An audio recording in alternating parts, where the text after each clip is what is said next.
solve problems on AC circuits on chapter 4.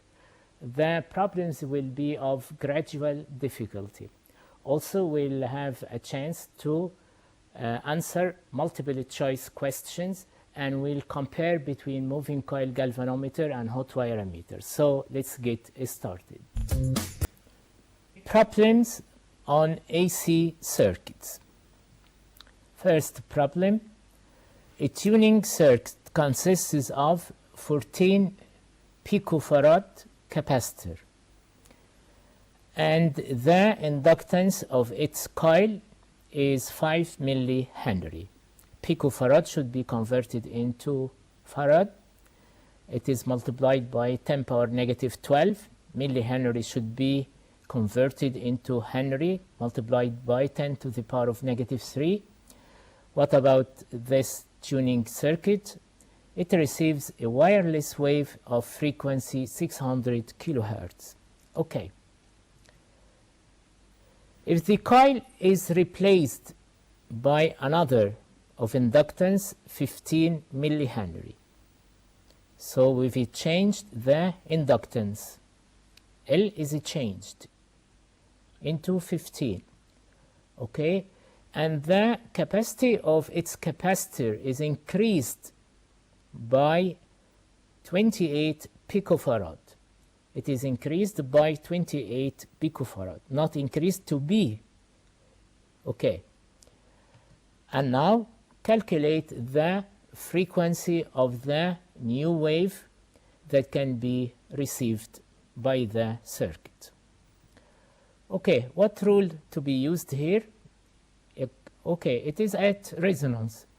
And first of all, C1 equals 14 picofarad, so it is multiplied by 10 power equals, yes, 14 times 10 power negative 12 plus 28 times 10 to the power of negative 12.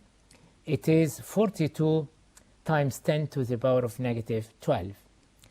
And what about the inductance? It is 5 times 10 power negative 3 Henry.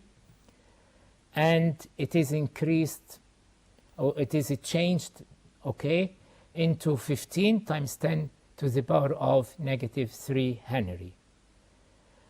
The formula used, F1 over F2 equals L2C2 over L1C1. Okay, because F equals 1 over 2 pi square root, yes, LC. So 600 over F2 equals 15 times 10 power negative 3 times 42 times 10 power negative 12.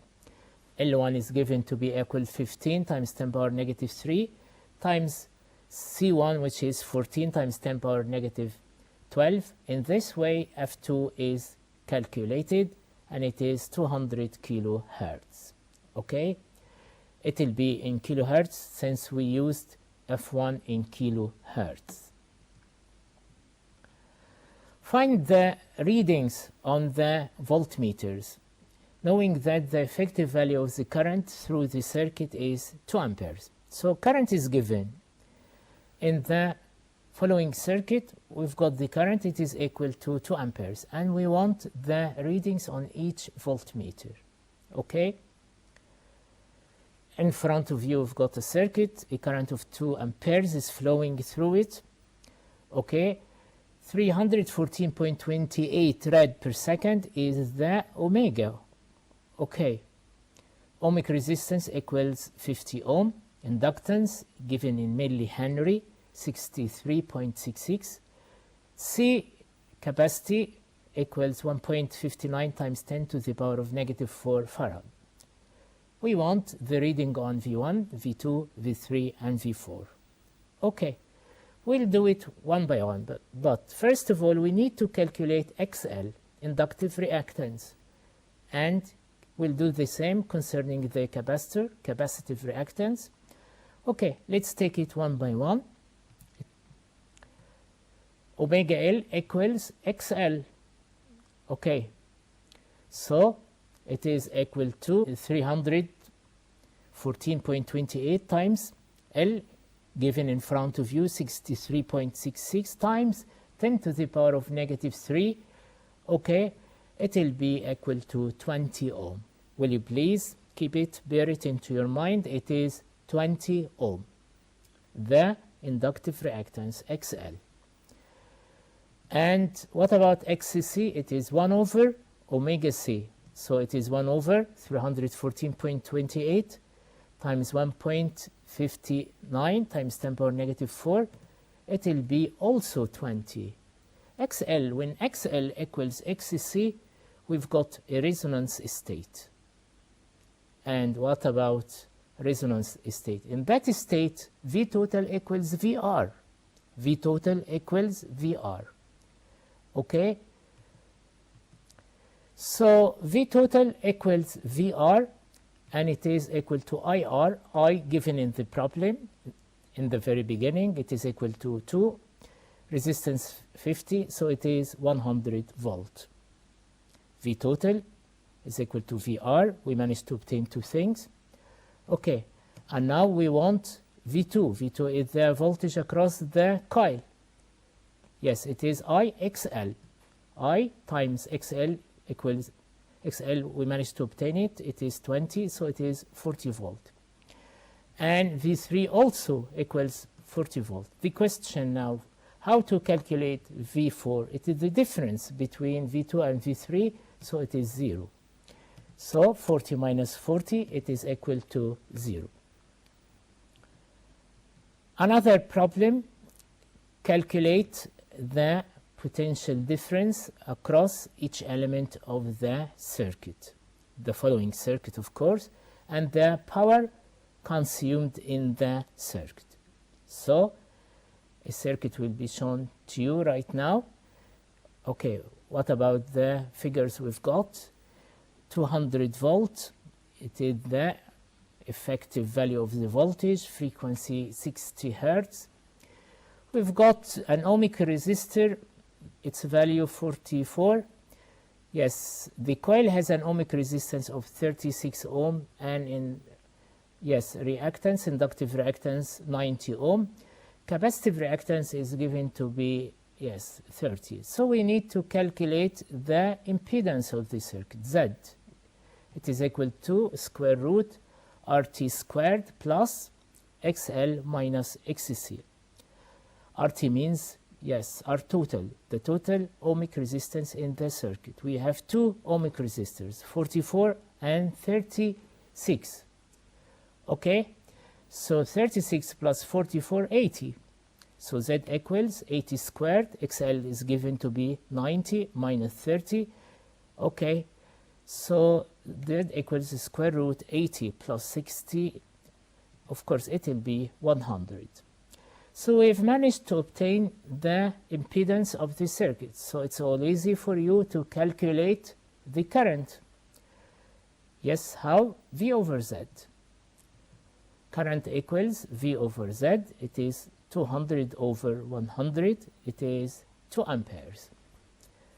And now we want to calculate the voltage across the resistor. What about it? Resistance equals 44. VR equals IR. So 2 times 44, it is 88 volt. VC, IXC. I is 2, XC 30, it is 60 volt. And what about the voltage across the coil? It's not a pure coil. It has an ohmic resistance. So IZL, impedance of the coil, as it has, resistance and reactance. So it is 2 times 90 squared XL squared plus R coil squared, 36 squared. It will be, 193.86 volt. And finally, what about the consumed power? It is, I squared R total, of course. So it is 4 times, what is 4? 2 squared times, 80, so 320 watt. It choose, okay. In RLC series circuit, circuits, resonance state occurs when XL equals XC, Z equals R, XL equals R, V total equals VR. Okay, let's take it one by one. A resonance state, XL equals XC. Yes, right. And VL equals VC. V total equals VR is right. Z is minimum, impedance is minimum, and is equal to, yes, ohmic resistor. So 1 is correct, 2 correct, 4 correct, but XL is not equal to R. So we want you to choose A, 1 only, B, 1, 2, and 4 are correct, 3 only, 2 and 3. So the right choice is, of course, because a resonance state, okay, XL is not equal to R. Okay. Another choice, in the AC series circuit that contains an ohmic resistor, an inductor whose reactance equals 4R, capacitor, yes, of reactance is 3R. Inductor is, yes, higher than the capacitor, okay? This is very important. One of them is equal to 4R and the other is equal to 3R. So the voltage leads the current in this case. Number 1, choice number 1, voltage leads the current by 45. Okay, the current and the voltage are in phase. Current and voltage are in phase when XL equals XC. So you have to calculate this. Okay, the current leads the voltage by 90. Okay, so number B and C, you think twice about it. And the voltage lags behind the current by 45. So the right answer will be the first one. Okay, thank you very much. In the AC series circuit that contains an ohmic resistor R, inductor L, C, so it contains the 3 different components, L, R, C. If the voltage across the capacitor equals that across the inductor, and each one of them is equal to 5. So VL equals VC equals 5. We've got a resonance state. Voltage across the resistor is equal to 2 volt. Remember, in resonance, VR, voltage across the resistor, equals V total. VL equals 5. VC equals 5. Voltage across both of them, it is the difference. It is 0. Okay. The circuit is in, yes, resonance state, and the total voltage equals 5. The voltage and the current are out of phase. We are in resonance. Okay. The total potential across the capacitor and the inductor is 2. As I said, it should be 0.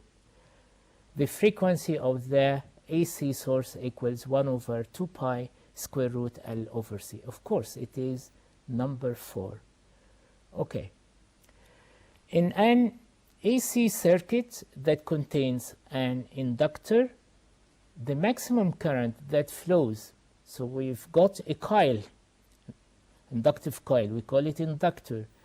The maximum current that flows through the inductor is directly proportional to square the frequency of the current, is independent on the frequency of the current, directly proportional to the frequency of the current, inversely proportional to the frequency. Of course, it is independent of the frequency, independent on the frequency of the current. Another choice. In an AC circuit that contains a capacitor, the maximum current that flows through the capacitor, is it directly proportional to square the frequency, independent on the frequency of the current, directly proportional to the frequency of the current, inversely proportional to the frequency of the current? When using a capacitor, it contains a capacitor, it is directly proportional to square the frequency. It is directly proportional to square the frequency of the current. Another, yes, it choose and it given unit of square root L over C. When you calculate this, will it be a unit of, the unit will be second -1 ohm? Of course, it is volt, ohm, second -1 or second. Of course, it is resistance, L over C, square root L over C, it is ohm. So the right answer, the right choice is ohm. At very high frequencies, the circuit that contains an inductor, what happens? XL equals, yes, 2 pi FL. So the circuit is considered as a closed circuit, a current is flowing, considered as an open circuit as the reactance is a maximum, then is in a maximum, doesn't allow the passage of the alternating current because the ohmic resistance of the conducting wire increases. Okay, I think it's quite clear. It is considered as an open circuit. So at very high frequencies, the circuit that contains an inductor is considered an open circuit. The following diagram is the vector diagram for an AC circuit that contains a pure inductor, okay, capacitor and ohmic resistor. Okay, VL and VC, VR, and V total. Total voltage leads the current as it leads the, yes, voltage across the resistor. V, yes, leads VR, and this indicates something very important, that VL is greater than VC, or XL is greater than XC. Okay, so the voltage, it is given, all of this, okay, leads by an angle theta. Phase angle between the voltage across the capacitor and that across the inductor is 180. It is, yes, it always, there is a phase difference 180 between the capacitor and the inductor. Okay. Total voltage leads the current by an angle theta. It is shown in the figure. The inductive reactance of the coil is less. Okay. The voltage across the capacitor leads the current by 90. What is your choice? Okay. 1 and 2 are correct. 1 and 2 and 3 are correct. 3 only correct. 3 and 4 are correct. No correct answer. Of course, 1 and 2 are correct. The following figure is the vector diagram for an AC circuit that contains pure inductor, capacitor, and ohmic resistor. Okay, right now VR, yes, coincides with V total, and this indicates that we are in a state of resonance. And this means VL equals VC. Okay, and V and I are in phase. Okay, the circuit is at resonance. The impedance of the circuit is a maximum. At resonance, the impedance is a minimum. Is a maximum at that frequency. Okay, the phase angle between the voltage across the coil and the current is 90. Yes. Voltage across the capacitor leads the current by 90. Okay, what is your choice? Will it be 1 only is correct? 1 and 3 correct? 1, 2, 4 are correct? 1, 2, 3, 4 correct? No correct answer. 1 and 3 are correct. In the following circuit, the inductive reactance is greater than the capacitive reactance. V, total voltage, the circuit contains the 3 components.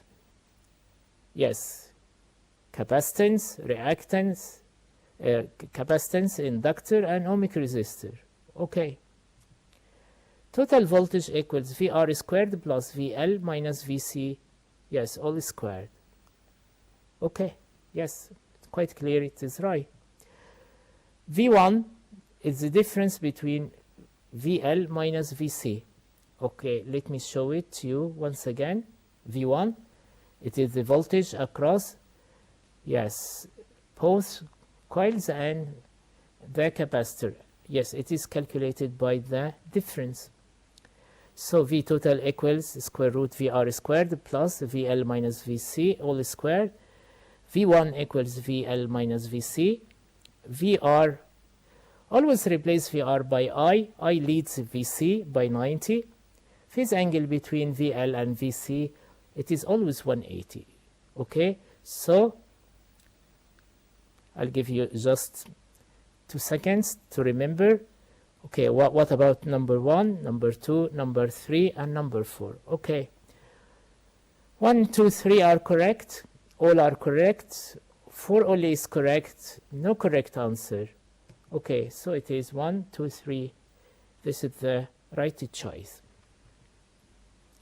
In the following circuit, V equals VR. V total, V source equals VR. And this indicates that we are in resonance state. Impedance of the circuit equals R. Yes, quite true. VR is replaced by I, leads VL by 90. What is your opinion? The phase angle between VL and VC is 180. It is quite clear, and it is always so. V1 equals 0. So phase angle between voltage and current is 0. Okay, so all are correct, all are wrong. 2 only is correct. 1, 3, 4, and 5 are correct. Some other responses. It is quite clear that 1, 3, 4, and 5 are correct. We've got, yes, some figures here. And which graph best represents the relationship between inductive reactance of a coil and frequency of the current? We've got a direct, yes, relation. So is it A, B, C, D, or E? Okay, it is. We want a direct relation, so it is number D. And what about the graph which represents the relation between ohmic resistance and frequency? Well, it is independent on the frequency. So which one? A, B, C, D, or E? Of course, it is C. And what about the graph that represents the relation between impedance of the circuit and frequency? Yes, great, it is. Is it A, B, C, D, or E? Yes, it is B. Relation between impedance and frequency, and the reciprocal of it will be the relation between current and frequency. Okay, relation between capacitive reactance and frequency, XC equals 1 over 2 pi FC, so it is an inverse relation, so it is the first one, number A. And now let's make a comparison between moving coil galvanometer and hot wire ammeter. Idea of the moving coil galvanometer, it is based on the magnetic effect of the electric current. Moving coil galvanometer based on the magnetic effect of the electric current. What about the hot wire ammeter? Yes, thank you very much. Hot wire ammeter is based on the thermal effect of the electric current. Moving coil based on magnetic effect. Hot wire ammeter is based on thermal effect of the current. Okay, what about the use of the galvanometer? It only measures direct currents. And what about the hot wire ammeter? Okay, hot wire ammeter can be used to measure, yes, direct currents and the effective value of alternating currents. So it measures the effective value of an AC current and direct currents. moving coil measures only direct current. Okay. The scale, one major difference between the moving coil galvanometer and the hot wire ammeter is the scale of each one of them. The scale of the moving coil galvanometer is uniform. Theta is proportional to the current. Why? Because theta is directly proportional to the current. But in the hot wire ammeter, theta is proportional to square the current. It depends on, yes, heat. So the scale is not uniform. Why? Because theta is proportional to square the current intensity. One of them, which is the moving coil, has a uniform scale, equally spaced scale, okay, as theta is proportional to the current. But the hot wire ammeter has a scale which is not uniform. Okay, the pointer of the device stops when using the moving coil galvanometer to measure a current. Okay, the pointer deflects and then stops. Stops when? Stops moving when electromagnetic couple is balanced by the mechanical couple. Okay. And what about the hot wire ammeter? The pointer stops moving when the resistance wire reaches the temperature at which the heat produced in the wire due to the flow of the current equals the heat lost by convection. Moving coil galvanometer, yes, has very high sensitivity, but no, it has much lower sensitivity. Hot wire ammeter is not as sensitive as the moving coil galvanometer. Now, talking about the disadvantages of each one of them. As time elapses, as time goes on, the hair springs become inactive, slacken away, and the magnet, I'm talking about the moving coil galvanometer, the magnet loses some of its strength, so the device requires recalibration from time to time. Okay, it only measures direct currents. And what about the disadvantages of the hot wire ammeter? Okay, its sensitivity, as I said, is small.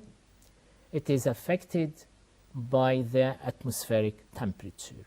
This way, we've come to the end of this edition. Until we meet again, my best wishes to you all. Thank you very much.